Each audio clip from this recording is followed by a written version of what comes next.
ఇక ఇంకొక చిన్న ముచ్చట్నే ఈ దొంగసారి వెళ్ళినాయి ఇక ఏమంటారా 182 రేవంత్ అన్న వచ్చేసి నాకు 182 సీట్లు కాబోతున్నాయి. ఆయన జ్యోతిష్యం చెప్తున్నారు 182 సీట్లు కాబోతే ఇలా 117 సీట్లు మేమే గెలుస్తున్నాం, అధికారం మాదేను అని చెప్పేసి రేవంత్ రెడ్డి చెప్పడం జరుగుతుంది. ఇక వీళ్ళేమంటారంటే 119 ఉంటాయి, ఇప్పటికిప్పుడు ఎన్నికలు జరిగిన 78 సీట్లతోని అధికారం మాదే అని చెప్పి వీళ్ళు కూడా చెప్తారు. మరి ఈ అధికారం ఉందో అని ఈ లెక్కలేరు ఆయన. ఎన్నికలు ఇంకా 2.5 సంవత్సరాలు, సగం పరిపాలన సమయం అయిపోయింది. ప్రజలను అడిగితే దాదాపుగా 49 లేదంటే 55% అనుకుంటా, గుర్తులేదు ఎగ్జాక్ట్గా. 55% మంది ప్రజలు బీఆర్ఎస్ పార్టీకి అధికారం అప్పచెప్తే ఇప్పటికిప్పుడు ఓట్లు వస్తే బీఆర్ఎస్కే ఓటేస్తాను 55-56% మంది ప్రజలు చెప్పడం జరుగుతుంది మన ఛానల్ ద్వారా.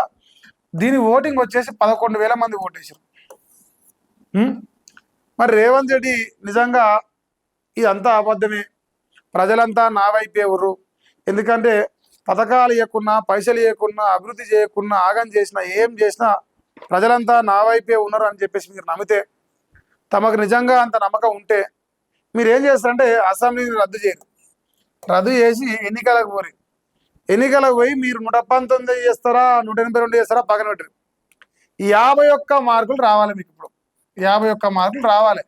51 మార్కులు అంటే 119లో 60 మ్యాజిక్ ఫిగరు.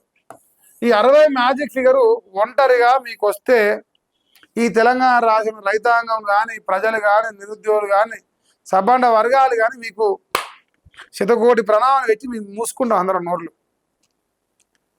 నిజంగా నీ ప్రజల్లో నీ ప్రభుత్వానికి అంతా ఇలా పేరుంటే, నిజంగా నువ్వు చెప్పేది నిజం అయితే, ఇంకొక మాట చెప్తా. ఈ రాష్ట్రంలో 4 కోట్ల మంది జనాభా ఉన్నారు. 4 కోట్ల మంది జనాభాలో రేవంత్ రెడ్డి కాంగ్రెస్లో ఉన్న ఎమ్మెల్యేలతో సహా, ఎంపీలతో సహా, మినిస్టర్లతో సహా రేవంత్ రెడ్డి కుటుంబ సభ్యులు తప్ప, రేవంత్ రెడ్డి అనుచరులు తప్ప మిగతా వాళ్ళంతా దుమ్మెత్తిపోసినలే.